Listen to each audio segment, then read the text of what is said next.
Administrative Services Committee of the Douglas County Board. We have with us Commissioner Duda, Commissioner Kraft, Commissioner Rogers, and any other, and Commissioner Morgan. We also have Douglas County Clerk Dan Esch, Clerk of the District Court John Friend, and Douglas County Treasurer John Ewing. I don't know if there are any other Douglas County elected officials here. Okay. As you are aware, if you don't have, we're circulating agendas for everyone. The Administrative Services Committee has held strategic planning updates, public property updates, and public safety bond updates throughout the last 3 years. This is the latest in that series. And we've got a lot on our plate, so we'll move ahead as quickly as possible. Relative to the categories here, a couple of them overlap, so bear with us as we move forward.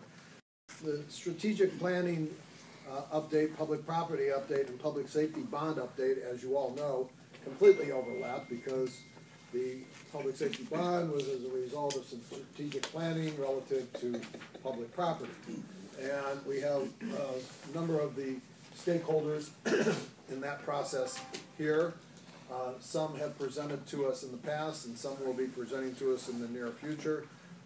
But today we're going to kind of concentrate on a couple of public safety entities that are on the front burner.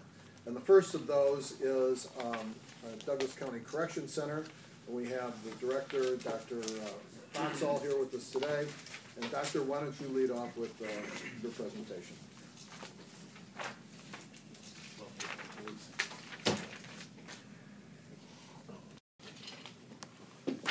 So if I get down the wrong side,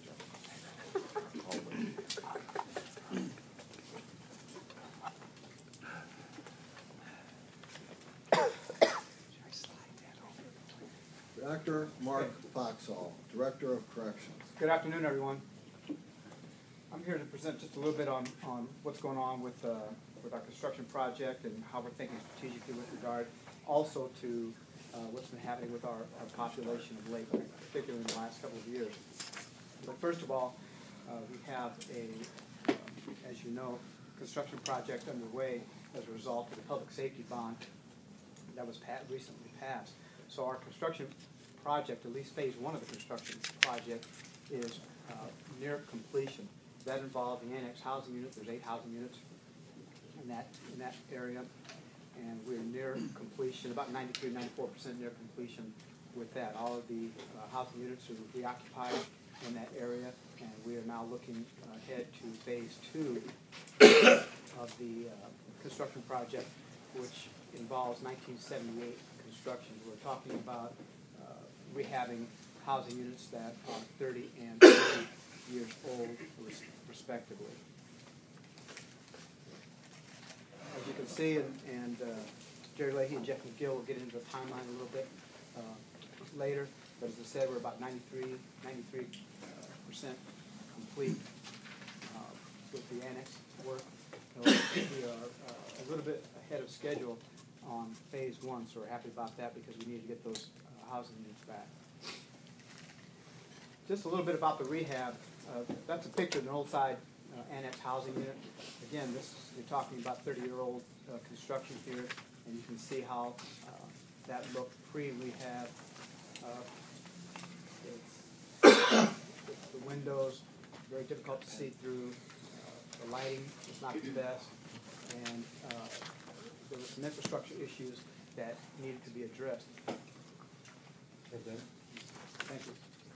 Well, that gives you a really good look of what it looked like prior to the rehab, and then this is what it looks like now. So it's a remarkable difference between old and refurbished, and it enhances the line of sight, enhances the safety and security, and this is what we intended to do at least insofar as this phase of the project. Also, there's some infrastructure things that were also accomplished during this phase one of the construction, so we're very pleased at how these housing units on the annex side turned out. It's much, much better than what it did just a few months ago.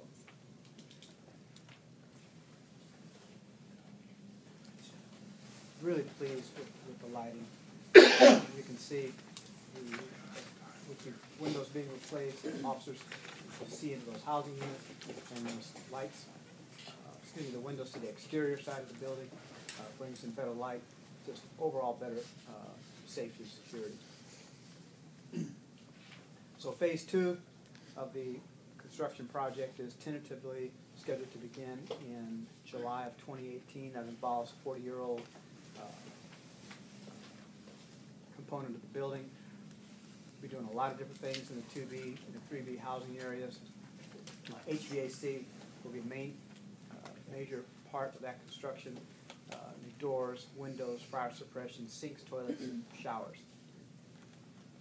Figure that's going to be, as they take down a couple of housing units, that's going to be at least a 3 to 4 month process.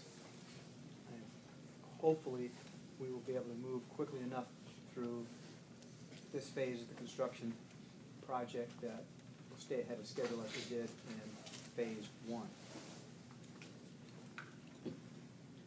I say that having the construction is, the public safety bond could not have come at a better time for us.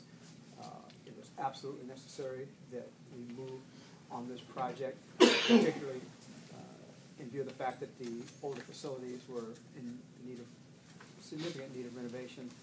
The growing population, as I've indicated in the past, puts a lot of pressure on our aging infrastructure. And in years past, we've been able to close down or mothball those housing units because the population has gone down, but now that the population has not gone down and remains high, can't shut down those housing units. And 12 months, opening those housing units 12 months out of the year, 365 days, in other words, puts a lot of pressure on that housing unit. So a little bit about our population. Talked about this in the past. You can see the jump since 2015 in our average daily population. These are pretty dramatic numbers for us. You can also see the average length of stay. Has really taken off. So it's not just enough to say, oh, you know, our population is up, but we've got more people and they're staying longer. So it really exacerbates our population problem. And you can see it for both males and females. Those numbers are really taken off. If you look at our month-to-month population history, as I've said in the past, again, we're ahead of where we were last year, and we're really at about July, August numbers right now. So there are obviously concerns to what the population is going to look like in July or August when the numbers typically increase. This is a little bit, another snapshot of our pretrial population as well. You can see it's really not the sentence population that's given us difficulty, rather it's the pretrial population. And we're still ahead of where we were last year. I'm going to take a look at the sentence pretrial population. Again, it's another annual look at the numbers as opposed to a monthly look. And you can see with the pretrial annual populations outpaced 2016 and 2015. And you can also see that it was not a gradual increase, rather it was a pretty dramatic increase for us.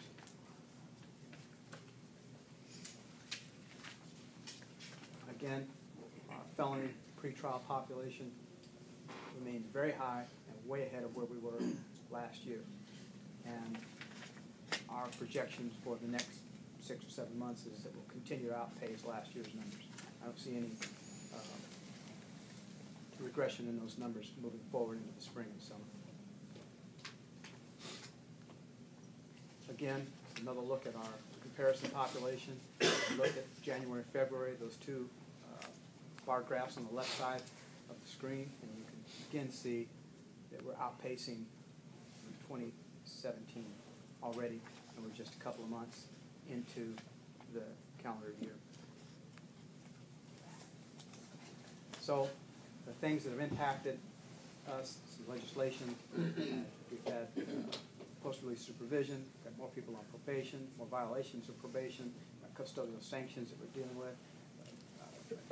Spoken to this in the past. Our mental health population has increased. The average length of stay of the mentally ill that are in our facility has increased. Developmentally disabled coming in, the average length of stay increases our numbers. Drug use, drug possession, domestic violence, class 2 felonies are all impacting our population. Some of the short-term remedies, reduce the U.S. Marshal population, reduce our ICE population, more aggressive use of pretrial release, can relocate short-term sentence offenders to work release, although that might not have much of an impact on our number. We're looking at how we placement of custodial sanctions that are coming in from probation. We're looking at expediting probation pre-sentence investigations, looking at housing probation officers at the Department of Corrections to meet with post-release supervision inmates prior to their release date. And one of the remedies that I don't hold out much hope for is relocating some of our population to other facilities, but because other facilities are experiencing a growth in their population as well, I don't see that as a viable option, but it is an option. Questions? Yes. We have an ongoing $10+ million process for updating the corrections infrastructure, including improved fire protection, provisions for more secure cell doors, improving sight lines that you showed us here today, upgrades of plumbing, heating, and cooling system, and replacing deteriorating materials and finishes and giving the whole place a makeover. That's, if I understand you, on budget and a little ahead of schedule through phase 1, correct? Yes. Okay. And we're entering phase 2, and we'll talk a bit about that, but those bids have been let and are under review or process of being considered for who's going to do that work. So we should be able to be hitting the ground running on phase 2 here very shortly. So that gets us the infrastructure upgrade that we need, at least in the immediate term. But this population question, which is chronic and ongoing, is a concern, I think, to us all. So if I understand you correctly, the population of the correction center currently is at or near capacity at 1,255. Our population of secure custody is 1,452. Okay. When we hit around 1310, 1320, we're starting to run out of beds. Based on how we classify minimum, medium, and max, we start running out of medium beds or running out of max beds. So we may have 1,453 beds, we may be at 1,300, we may be running out of certain beds because you can't put a minimum custody person into a maximum custody location. So that creates problems for us if we press up against our overall maximum number of 1,452. So we're at capacity, basically. Teetering. Okay.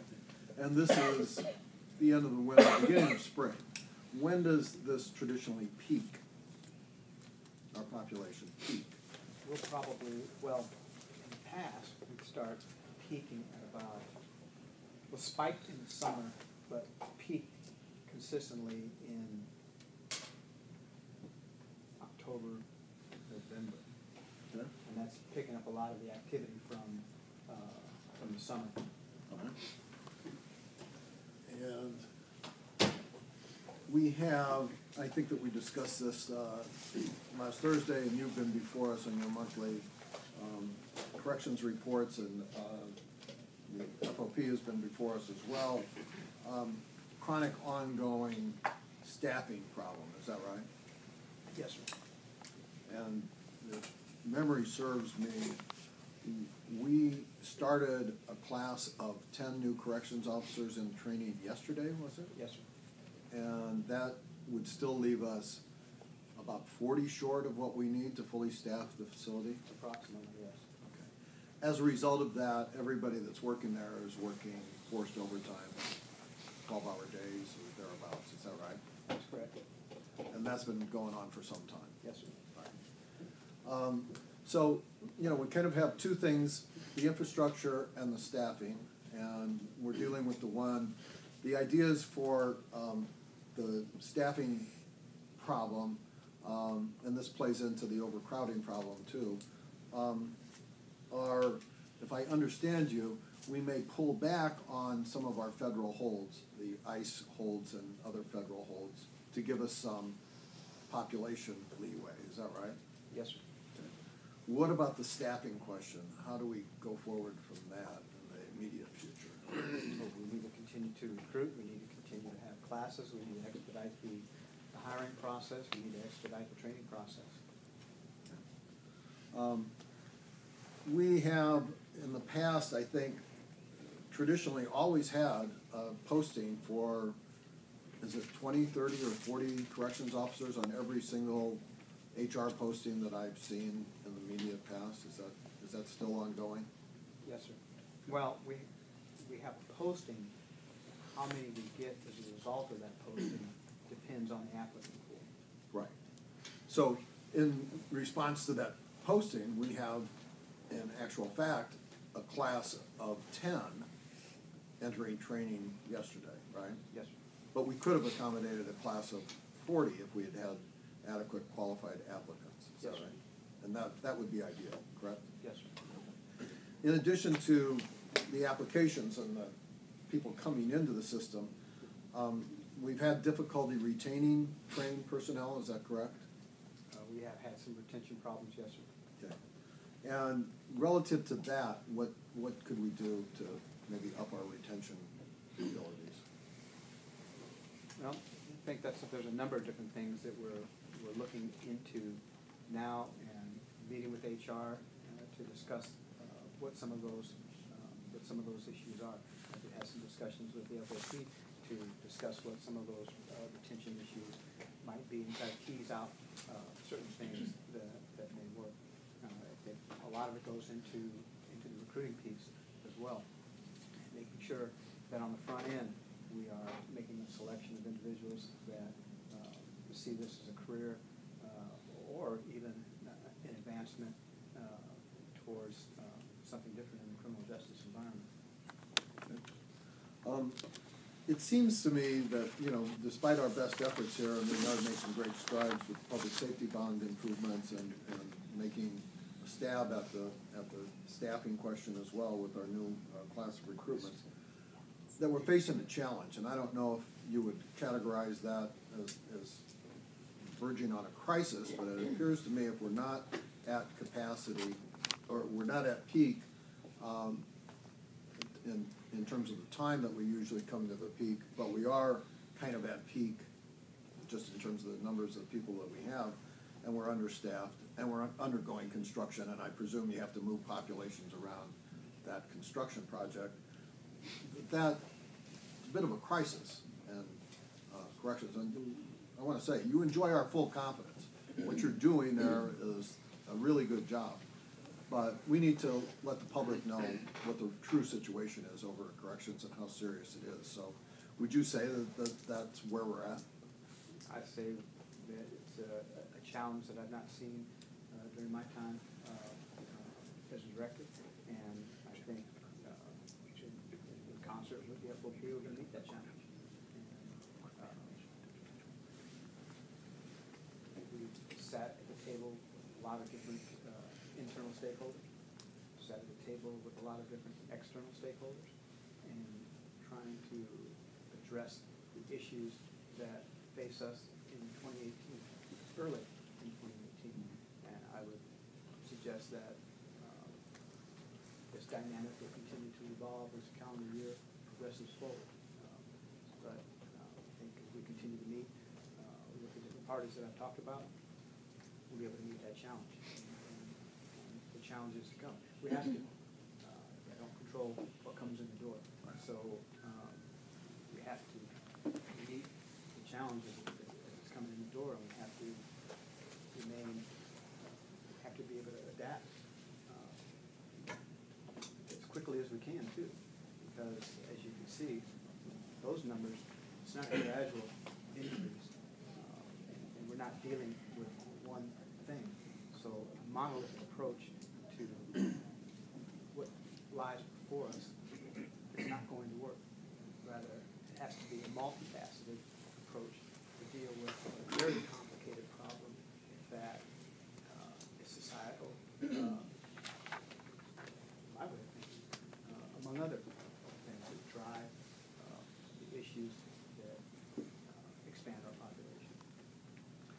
And, you know, just to give the board and the public, you know, a whole view of the problem, and you referenced it in your remarks, and then we'll throw it open to questionings of my colleagues. We do have representatives of the Fraternal Order of Police here representing the corrections officer staff, and Mr. Albrecht, I don't know if you'd like to address us relative to these. You certainly come up and have a seat. And we want you at the table because you have skin in the game. How is the construction project affecting you, and how is the staffing question affecting your numbers? So there's no doubt that the staffing or the construction as far as the staffing on top or short already. And it was 4 to 5 extra officers a day during phase 1, but they were necessary. We were very happy with the new safety of the windows, the lighting, especially overnight crew. You're walking through, and now everything's so visible. There are a lot of dark corners in those areas that Dr. Fox all showed. So we're very happy with the construction. We're happy phase 1 has come to an end because now we have kind of a buffer period. We have a break in the construction, so it gives some extra officers. But obviously on the staffing issues, as Director Fox said, we're still dealing with those at various tables where we're meeting, trying to figure out what goals we can get together on and accomplish. But like I said, with the safety and the construction, we're very happy with it. I think I speak for all the officers. I mean, it's very nice to have the lighting and the clear glass for the inmate safety and ours also. And 2 things, I should have done this up front. Officer Aldridge, if you identify yourself for the record. I'm sorry, Dave Aldridge, Fraternal Order of Police Lodging President, also Lieutenant at Douglas County Corrections. So, Lieutenant, would you see this current situation, all things considered? I mean, we're working as fast as we can on the construction project. We got a new class of 10 starting training yesterday, but we're still at near peak populations in a facility that's undergoing construction and is frankly understaffed. Would you see that as verging on kind of a crisis situation? I definitely think so. That's with the numbers of 40 some officers short, definitely. We have a class of 12 that start next week on their own. Then what this class takes, it'll take them 8 weeks to get on the floor. Hopefully we can retain some staff in that time. So, Lieutenant, if we were to look at, I know you're working with the administration now on a collective bargaining agreement, but if we were looking at just the retention question, keeping people that we've already trained, which has been a problem on an ongoing basis, would there be 1, 2, or 3 items that you could point to that would say if we adopted these things, we might be able to increase our retention? Can I interrupt just for a second, if I might? I think we're doing a great job with our relationship with the union and administration to negotiate the contract, and they're actually going to be meeting this week to go over specifics. My request would be to stay away from the specifics because those are being discussed in negotiations, and neither the union nor management wants to negotiate through the media the contracts. That's something that's been a long-standing tradition of not doing. And I agree with that. So we're not talking about specifics of wages or compensation levels, but in general, I mean, you're familiar with the corrections industry in America. You've been a corrections officer for 24 years. Okay. You've seen what works around the country. What could we maybe look at here? There's a lot of issues. Like I said, we have a lot of things on the table we're bargaining with right now. Sure. We meet in 2 days. I would just, the local comparables, there's a lot of local areas we can be comparable with, and that's the battle we're in right now, and we'll discuss those in the next couple of days. Right. And at our meeting last Thursday, I don't know if you've seen this, I think you have, we kind of took a look at some of those because, you know, we've been looking at comparables, but now we're looking at competitors, which are the local markets, Douglas, Lancaster, Potawatomi, Sarpy County, and the state of Nebraska. And, you know, we would recommend that we look towards those rather than to the national comparables that we use for labor negotiations. Yeah, we will do. I'm sure those will be, got some discussions. Very good. Well, that is kind of the overview of corrections, and I know people are on tight schedules here, so we'll throw it open to questions from the commissioners. And I recognize that people have other obligations, so if there's anybody from the board who has something that they'd like to ask, now would be the time.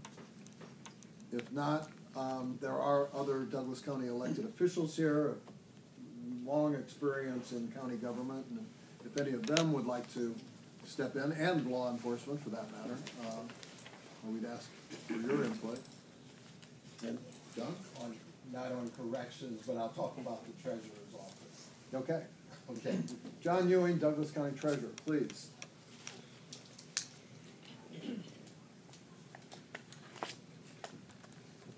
Well, as I've said many times, I'm John Ewing, the Douglas County Treasurer. We're excited to be part of this project.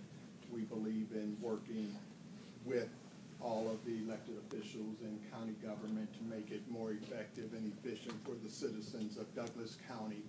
And we believe we've done that by looking at this facility. We actually we'll be moving out of our 108th and Maple location, which will save the county about $100,000 a year in lease payments by going to that facility, which then allows the county to have resources to be able to pay the bond back, as well as we will be able to have a state-of-the-art facility at the Fitzgerald home, which will allow us to serve the citizens of Douglas County, particularly western Douglas County, more effectively and efficiently, and will allow us to do some unique things that we've seen in other places in the country, like a queuing system, which will allow people to be able to get in line online rather than standing in line and waiting. They will know a specific time or as close as we can get to that, where they can come into the office and receive their services from the citizens of Douglas, from the treasurer's office, and not be inconvenienced. So we're excited about that process, as well as we're going to continue to look at innovation so that we can serve the citizens more effectively, such as the mobile applications that are out there that will allow citizens to continue to be able to utilize our services without necessarily even coming into the office. So those are the things we're looking at with this project, and we're excited to be part of it and believe we add value for the county with that $100,000 and also utilizing the facility more effectively with the space that's out there. And John, I think that's the kind of forward-looking leadership that we are hopeful will be the county's way forward through all of these challenges. We have representations of some of the redo at the West Campus, not specifically your office yet, but we soon will, and we'll be meeting out there to have an on-site inspection. But our state-of-the-art 911 center, which is going to be part of the same facility that you'll be occupying, is going to be really 21st century technology, and will speed up our ability to respond to emergency calls, and this will save lives. Yours is going to speed up our ability to respond to citizens countywide and will save money. And hopefully the corrections solution as well will save lives in our new refurbished corrections facility. So all of this is part of the public safety bond that we were able to get approved by the voters in 2016. And it's all good news, because all of this is without a tax increase, and we're very proud of that. And yours is actually not only not a tax increase, you're gonna return revenue to Douglas County. So, thank you, John, for that insight. We have to move on here, but is there anyone that would like to touch base with the corrections issue or the Douglas County Treasurer's issue before we take up our next item? All right. Dr. Foxall, thank you for that presentation, and John, thank you for your update as well. We have one other item that's not a capital construction item, but is a part of our public safety bond package, and that's the alert system that we're providing to all of the fire stations in Douglas County. You know, inside the city of Omaha, in Ralston, and all the other communities in Douglas County. And we have Deputy Chief John McCormick here with us today. John, could you give us a quick update on the alert system? Commissioner, again, I'm sorry, I keep interrupting. Just to clarify, this is for, the alert system is not unincorporated. It's not for those outside of the city of Omaha. It's for the city of Omaha, and it does not encompass Ralston or the other cities. John? Or the rural. John McCormick, Assistant Fire Chief. We're very happy with the fire station alerting system at this point. Through the public safety bond, we were able to move forward on it. The fire station alerting system before was inadequate, and it was just old and was unable to be repaired anymore. So at this point, you know, we have Raycom, which is the general contractor with US Digital. They are putting in at the stations at this point. We started 4 weeks ago was at the installation. They've done 4 stations thus far as the hardware in them. We've had a little hiccup as far as some computer work being done, and that's on schedule to be completed in April, so April 13th. So when that portion gets completed, we will be able to dispatch in tandem to the old system and the new system until all the new system is installed, which is it's 24 stations, so approximately 1 week per station.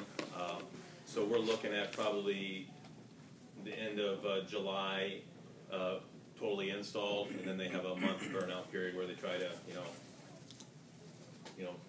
make sure if there's everything working out properly and everything. So we are on budget, and our total timeline is good, but we had a hiccup as far as getting some stations online because of the computer issue. So we're happy at this point and hoping to move forward. There's a lot of people that a lot of spoons in the pot. You know, we have to .com is doing a great job as far as the computer aspect of it. Douglas County 911 is a great partner in this because they're the ones going to be using the system to alert us. So we have a lot of people that we have to thank, and in their guidance in this process. And I think everybody's working well together and get the system up and running. And I think it'll be beneficial to all the citizens of Omaha and the dispatchers and the firefighters. Right. Well, we're happy to hear that, and on time and on budget are our mantras with the public safety bond. So, if I'm hearing you correctly, you're saying that we should be in operation this summer in July, with a testing period of about a month. Sorry. The way it's been explained to me, that we should be able to the whole system will be up and running at the end of July, but we should be able to, once we get this computer issue and things like that, we should be able to start dispatching using the old system and the new system in tandem. I mean, so some stations will be up with the new system and some will be on the old system. So, very good. But fully operational by the end of the summer. All right. Are there any questions for Chief McCormick? All right. Thanks for coming by, John. We are going to have, we do this almost monthly, updates from our other stakeholders. Emergency services, 911, environmental services are here with us today. Thank you for coming. We also hope to have on-site visits to the West Campus, which will show you how much progress has been made since the August briefing that we held on site. But these renderings of the 911 center are a good example of what we're looking at. If you were there in August, you saw just bare bones of a construction site of a building that was being redone. And now we are to the point where we're not quite here, but you can see where we will be when we get there. And Jerry Leahy, our Director of Public Properties, and Jeff McGill, I think, have an update for us on where we are time-wise relative to this build-out. Yeah. First of all, I want to thank Mark for his construction update down at Corrections. He was right on. As you know, Jeff and I are both involved heavily in both projects. And there was a lot of coordination with the phasing of Corrections construction. We wanted to get into it as quickly as we could, as carefully as we could, due to his situation down there. So we had great cooperation with Corrections and the officers. And as Mark indicated, we're 93% completion. Phase 1, that should be 100% by next Thursday. In any event, I want to thank him for that. He had some great photos that we didn't have. So with the technology, he was able to put together a great presentation.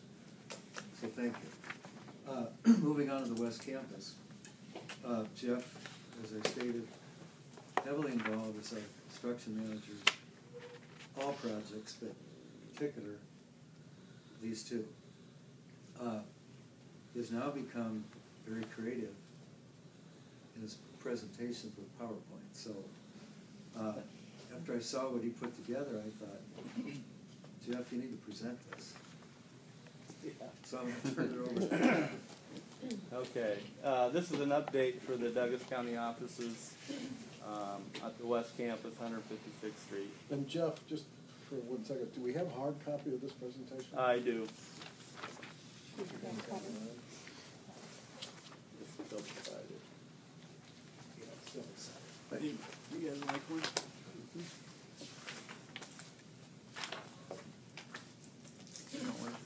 You ready? Okay. Like I said, this is prior to construction. It looks a little different right now. Actually, you can't drive up that drive. There's well fields, geothermal well fields in that area now. The construction schedule, we are on schedule and on budget.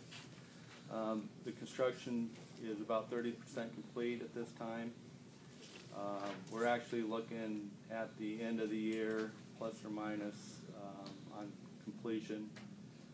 So we'll judge that as we get closer to probably October. If you drill down into the construction, the demolition is 98% complete. The geothermal fields is 80% complete. The new roofing is 80% complete. We started drywall and framing, that's about 15% complete. Plumbing and HVAC is 60% complete. They're moving right along with that. They got most of their materials on site. And the electrical is 8% complete. And from here I have construction photos. So here's how we started in the facility. A lot of demolition was completed. A lot of walls blown down, ceilings taken down. So that's kind of what it looked like. Outside, on the left is the geothermal material, and on the right is the geothermal wells. There's 198 wells, and they're 230 feet deep. It'll be a great energy savings for the facility. Here shows us removing the roof on the left and then reinstalling it on the right side with the membrane, and then they'll put the clay tile back on, which is a 100-year roof. We started interior framing. The metal studs are going in on both these pictures. And just stop there for a second, Jeff. That picture, and I think this might be in the similar area. Mr. Sleater from 911 and I toured that a week or so ago. And those studs will be represented in some of these workspaces, is that correct? Yeah, the slide on the left is Mr. Sleater's offices, his space, and then if you came forward and around the corner to the left, you would see the floor space, which are these offices also. So there's two sets, but yeah, you're correct. So the duct, you can see some of the duct work going into. It's a complex project because of ceiling heights, and we are coordinating like crazy to make sure everything is up as tight as we can. You got duct work going in, you have electrical going in, you got fire sprinkler going in, so it's a coordination effort that everyone is cooperating with. Plumbing on the left-hand side, well, both of these are down in the 911 locker room.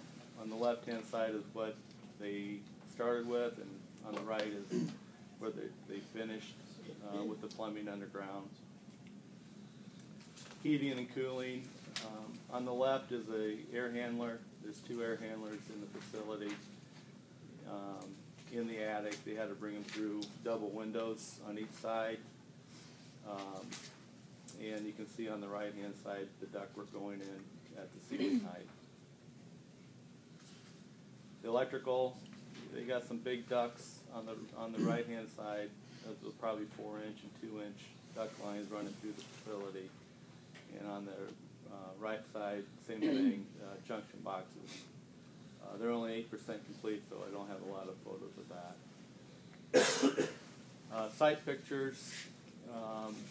On the left, the facility there with the larger windows out in the middle mezzanine there. That's the 911 space. And on the right is just another photo of the demolition. Both are the south side of the building. Both these pictures were, the drill rig was on site. One was in the front and one was on the east side of the building. And like I said, there's 198 wells on the property, 230 feet deep, so, which is complete. So that's all we have on this slide. Thank you very much. If I could go back to these photos over here, these virtual reality.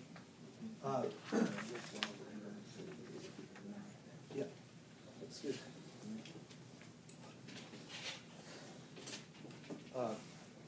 We did have these last August, and I apologize to David. Okay. Doesn't matter. But this is a virtual reality of his 4 supervisors on the communications floor. So if they were in their offices, they'd be looking out at all these communication operators. And this, of course, would be a depiction of the different councils and the operators, and of course, the Wall of Fame. I don't know how that's going to shake out. That'd be David's call, but plenty of communication. I'm sure fire will use it, police and fire. Weather, Whitney. It's a modern communications center.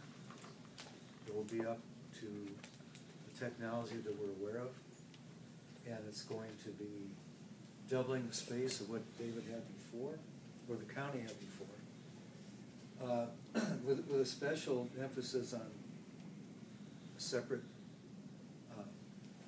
operators for fire. You may be able to expand on that a bit. Well, we'll have another presentation from Dave. But I just wanted to, you know. But this is these- great. These have been up here a while. Right, people right, are and I looking just at wanted them. to make sure, this is all representation of new technology that we will be purchasing and installing in the new center. Those are the new You're not house. taking the old technology from the old center, this is all state-of-the-art 21st century technology that we'll be installing there, as a result of the public safety. So, it does, it looks like, exactly, modern like an communication airstrip. center. And by bringing the emergency service folks and the environmental service folks into the same building, we'll have everybody under the same roof. If and when the sirens start going off and there's a tornado, we had a weather report today, and we're entering tornado season.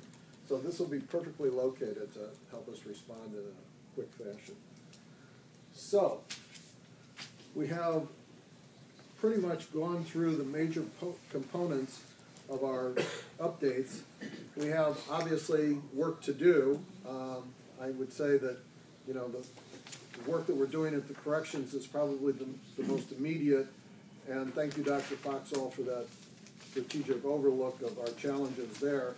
But I think that, you know, the public is now well aware of the progress that's being made and the progress that needs to be made from here on out. So thanks, everybody. We've got an excellent team of folks here working on it. I'm glad to hear that we're on budget and on schedule. In some cases, maybe a little ahead of schedule. That's all good. We look forward to the summer when we'll have another update. But our next stop will be the West Campus and hearing from the stakeholders out there of how their new home is actually coming along. We may do it depending on the availability of a secure site in the actual location. But you know, there's OSHA regulations and other safety considerations that go along with that. So we will hope to be as close as we can to do a walkthrough for our friends from the media.